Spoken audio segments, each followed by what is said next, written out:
رب اشرح لي صدري ويسر لي أمري واحلل عقدة من لساني يفقهوا قولي رضيت بالله ربا وبالإسلام دينا وبمحمد صلى الله عليه وسلم نبيا ورسولا الله أكبر الله أكبر الله أكبر لبيك لبيك لبيك يا رسول الله صلى الله عليه وسلم. الحمد لله رب العالمين والصلاة والسلام على خاتم النبيين سيد الأولين والآخرين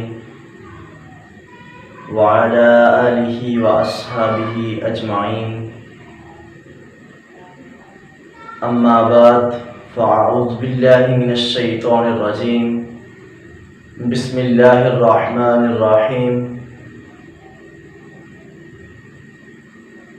وَإِنَّ لَكُمْ فِي الْأَنْعَامِ لَعِبْرَةً نُسْقِيكُم مِّمَّا فِي بُطُونِ مِن بَيْنِ فَرْثٍ وَدَمٍ لَبَنًا خَالِصًا سَائِغًا لِلشَّارِبِينَ.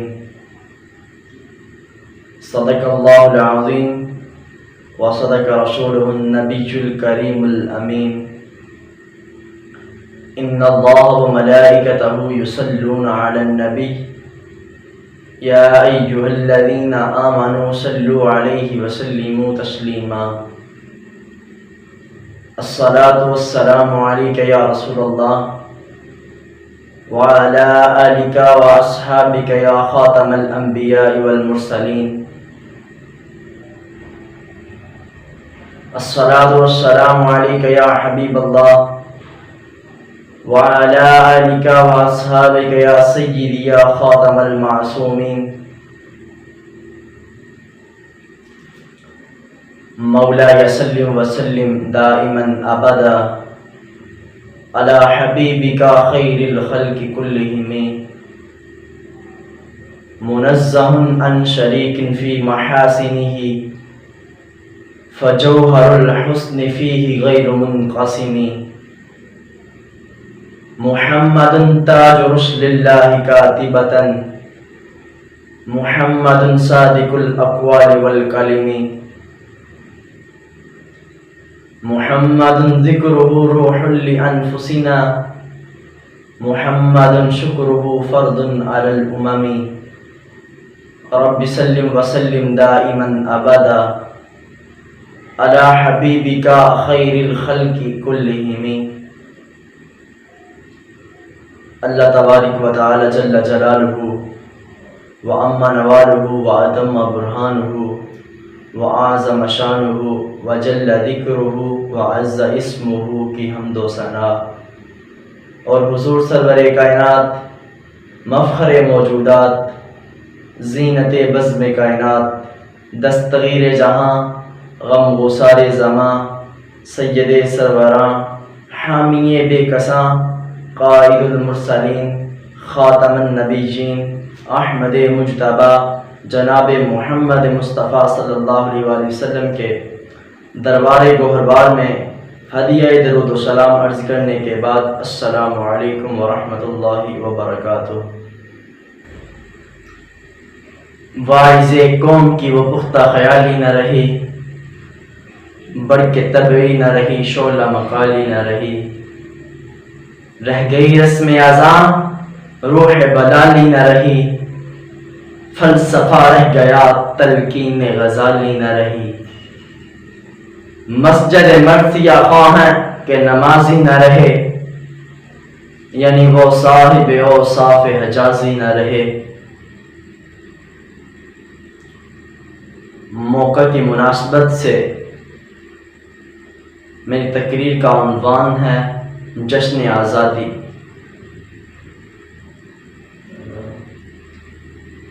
میں جب بر صغیر کی تقسیم سے پہلے مسلمانوں کی بے چارگی کے بارے میں سوچتا ہوں تو عہد رفتہ کو الفاظ میں پروتے ہوئے خود ہی آنسوؤں کے سیلاب میں بہہ جاتا ہوں۔ پھر میرے کانوں میں شہاب الدین گوری اور محمود غزنوی کے گون کے ٹاپوں کی گون سنائی دیتی ہے۔ روح و قلب میں خوشی کی لہر سی دوڑ جاتی ہے۔ پھر یہ سوچ کر میرے آنسو رکنے کا نام نہیں لیتے جب مسلمان حکمرانوں کی صف سے دھکیل کر غلامی کی تاریخ گاٹی میں پھینک دیے گئے۔ کیا 14 اگست کو مال روڈ پر کئی لوگ باجے بجا کر اور کئی مختلف قسم کے شر پھیلا کے سمجھتے ہیں کہ شاید پاکستان ہمیں پلیٹ میں رکھ کے دے دیا گیا تھا؟ ان کو خبر نہیں کہ اس کے پیچھے جد و جہد کتنی تھی اور کتنا مشکل تھا اس وقت پاکستان کا نام لینا۔ ایک طرف برٹش استعمار تھا، دوسری طرف ہندو بنیا تھا، اور یہ پھر آستی کے سانپ تھے جو مسلمان ہونے کے باوجود بھی کام گاندھی کے لیے کر رہے تھے۔ اعلیٰ حضرت فاضل بریلوی اور علماء اہل سنت نے اس وقت نظریہ پاکستان یعنی دو قومی نظریہ پیش کیا، اور میں تو کہتا ہوں قرآن مجید برہان رشید میں اللہ وحدہ لا شریک نے ہر چیز کا ذکر فرمایا ہے، اور جو جو زندگی گزرتی جا رہی ہے کائنات کی، اور جو جو کائنات کی صدیاں تبدیل ہو رہی ہیں، قرآن مجید کی حکمتیں سامنے آ رہی ہیں۔ رب فرماتا ہے وَإِنَّ لَكُمْ فِي الْأَنْعَامِ لَعِبْرَةً نُسْقِيكُم مِّمَّا فِي بُطُونِهِ مِن بَيْنِ فَرْثٍ وَدَمٍ لَبَنًا خَالِصًا سَائِغًا لِلشَّارِبِينَ۔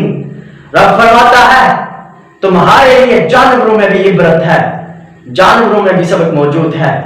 جانوروں میں کس انداز کا سبق ہے؟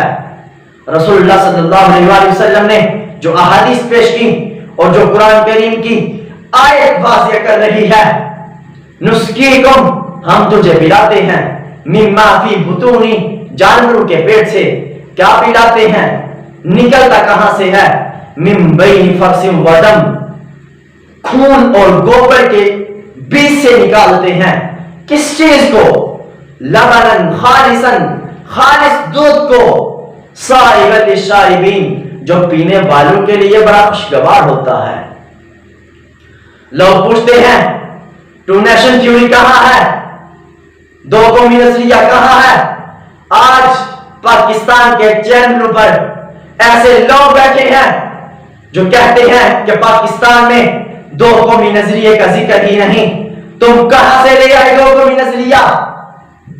ذلت و رسوائی کا حوالہ نواز شریف جس وقت اس نے ہولی کے جلسے میں تقریر کی تھی کراچی کے اندر، اس نے کہا تھا کہ مذہب کی بیس پر پاکستان نہیں بنا، ہندوؤں کو خوش کرنے کے لیے رحمان اور بھگوان ایک ہی چیز کا نام ہے۔ میں کہتا ہوں پڑھنے کا سلیقہ ہو تو پڑھ لیتے ہیں کچھ لوگ پانی پہ لکھی ہوئی تحریر ہوا کی۔ کہاں ہے نظریہ پاکستان؟ کہاں ہے؟ فطرت میں ہر طرف اس نظریے کی خوشبو رکھی ہے۔ رب فرماتا ہے تمہارے لیے جانوروں میں بھی سبق موجود ہے۔ میں تجھے دودھ پلاتا ہوں، جو دودھ پیتا ہے اس کو نظریہ پاکستان سمجھنا چاہیے، دو قومی نظریہ سمجھنا چاہیے کہ دودھ آیا کہاں سے ہے، دودھ نکلا کہاں سے ہے، دودھ کیا ہے؟ فرمایا ہم نکالتے ہیں ایک طرف بھینس اور گائے اور بکری اور اونٹنی کے اندر گوبر ہے، اور ایک طرف خون ہے۔ دو پلید چیزیں ہیں، دو پلید چیزوں میں سے پاک نکالنا ہماری قدرت ہے، دو پلید چیزوں میں سے پاک نکال دکھانا رب فرماتا ہے میری قدرت کا کرشمہ ہے کہ بھینس کے ایک طرف گوبر ہے اور ایک طرف خون ہے، ہم بیچ سے دودھ نکالتے ہیں۔ اب دیکھو ہماری قدرت کیا ہے کہ ہم گوبر کی بدبو بھی نہیں آنے دیتے اور خون کی رنگت بھی نہیں آنے دیتے۔ لبنن خالصا سائغا للشاربین۔ تو جب میں نے سوچا کہ دو پلید چیزوں میں سے پاک نکال دکھانا اس کی قدرت کا اعلان ہے، تو میں نے کہا یہی تو نظریہ پاکستان ہے کہ ایک طرف پلید انگریز تھا، دوسری طرف پلید ہندو تھا، دو پلید چیزوں میں سے رمضان کی 27ویں شب اور 14 اگست کو رب نے پاکستان نکال کے دکھا دیا۔ دو پلید چیزوں میں سے پاک نکالنا اس کی شان ہے جو ازل سے بیان ہو رہی ہے اور ہمیشہ اس کا اظہار ہوا ہے، لیکن ایک اظہار اس کا 14 اگست کو ہوا، اس لیے 14 اگست میں ہم ایک عید مناتے ہیں دین کے طور پر۔ 14 اگست 1947 کو اگر پاکستان کی صورت ہمیں اس کی تعبیر نہ ملتے تو آج آپ خود سوچیں کہ ہماری حالت کیا ہوتی، ہم کس حالت میں ہوتے۔ اگر آزادی کی قیمت پوچھنی ہے تو غلام قوموں سے پوچھئے، اگر آزادی کی قیمت پوچھنی ہے تو کشمیر کی بچیوں سے پوچھئے، اگر آزادی کی قیمت پوچھنی ہے تو برما کے نوجوانوں اور بچوں سے پوچھئے، پھر تمہیں اس دن کی اہمیت کا احساس ہو جائے گا، اس دن کے منانے کا جواز بھی مل جائے گا۔ آخر میں نوجوانوں کو صرف اتنا ہی کہوں گا کہ یہ جو نعمت ہمیں پاکستان کی صورت میں ملی ہے، اس کی حفاظت اسی وقت ممکن ہے جب ہم اس کا قرض چکائیں گے۔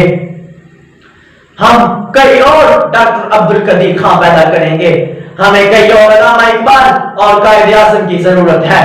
کل بھی محفوظ نہ تھا، آج بھی محفوظ نہیں، کل بھی محفوظ نہ تھا، آج بھی محفوظ نہیں، کیا طوفان ہے کہ امواج بھی محفوظ نہیں، قوم کیا قوم کا سرتاج بھی محفوظ نہیں، اب تو تجھ میں تیری افواج بھی محفوظ نہیں۔